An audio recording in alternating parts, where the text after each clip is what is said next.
Demikian, saya terima.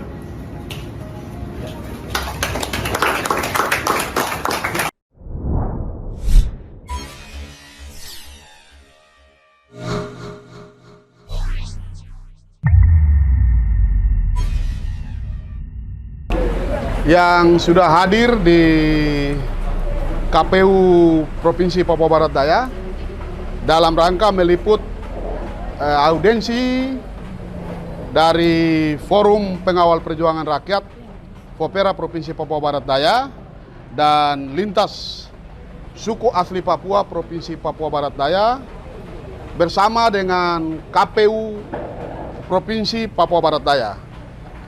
Tujuan kedatangan kami ke sini adalah yang pertama, seluruh elemen masyarakat asli Papua menyampaikan aspirasi tentang eksistensi otonomi khusus di tanah Papua dalam menjaga hak-hak politik orang asli Papua, yaitu hak politik di bidang legislatif, yaitu calon anggota DPR Provinsi, DPR Kabupaten Kota, DPR RI, dan juga DPD RI. Dan juga pemilihan atau pilkada yang akan datang. Oleh karenanya, dalam aspirasi kami yang pertama, kami meminta kepada KPU RI untuk segera dalam waktu yang sesingkat-singkat ini mengeluarkan PKPU, Peraturan Komisi Pemilihan Umum atau PKPU khusus untuk pelaksanaan pileg dan pilkada di tanah Papua. Dan juga menjadi atensi untuk kita semua dan teman-teman media bahwa pelaksanaan pemilu di tanah Papua ini cacat hukum. Karena apa? Partai politik dan KPU RI telah melanggar pasal 28 ayat 3 dan 4 Undang-Undang Otonomi Khusus. Hari ini kami mau katakan bahwa seluruh caleg di tanah Papua adalah ilegal. Tidak ada persetujuan, tidak ada pertimbangan dari Majelis Rakyat Papua. Itu perintah undang-undang. Dan berikut, teman-teman harus tulis ini, bahwa pemilu di tanah Papua berpotensi pemilu ulang. Khusus pemilu legislatif, yaitu pemilu DPR Provinsi, DPR Kabupaten dan Kota, DPD RI, dan DPR RI. Karena apa? Bertentangan dengan Undang-Undang Dasar 1945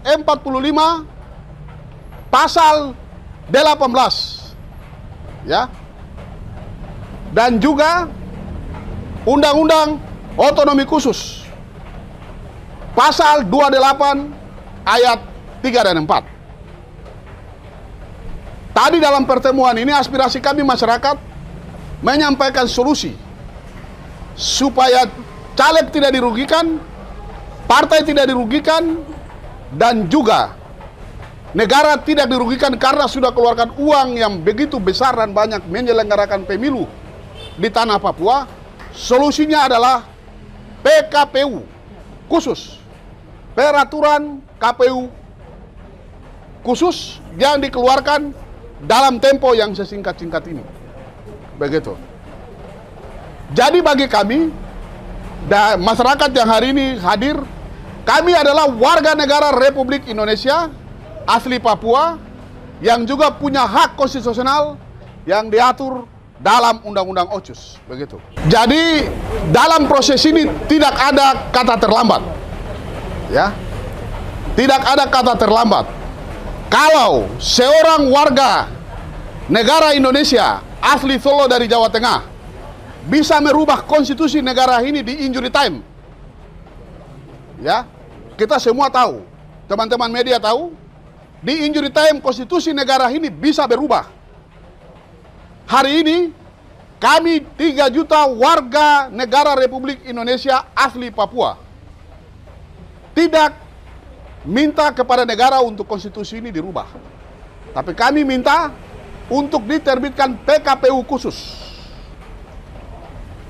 Peraturan Komisi Pemilihan Umum khusus untuk pelaksanaan pileg dan pilkada di tanah Papua. Tadi kami juga sudah memberikan solusi. Solusi dalam PKPU itu adalah memberikan prosentase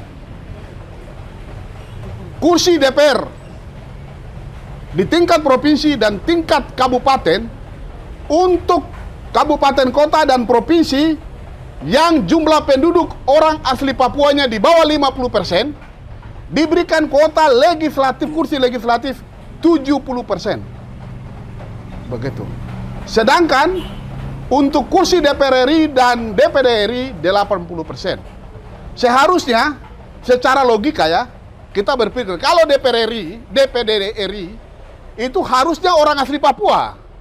Karena namanya Dewan Perwakilan Daerah, berarti harus orang asli Papua. Begitu. Iya toh? Tetapi ya hari ini sebagai warga negara kita menghargai, menghormati kemajemukan, kebinekaan yang ada di sini. Iya kan? Tetapi untuk kami orang Papua, kami minta untuk ada kuota 80% di DPR RI dan DPD RI. Karena apa? Otsus sudah memberikan jaminan. Kalau aspirasi tidak dijawab kan tinggal nanti kita gugat ke Mahkamah Konstitusi saja. Selesai. Pemilu boleh jalan 2024 tanggal 14 Februari. Tapi kami akan gugat ke Mahkamah Konstitusi.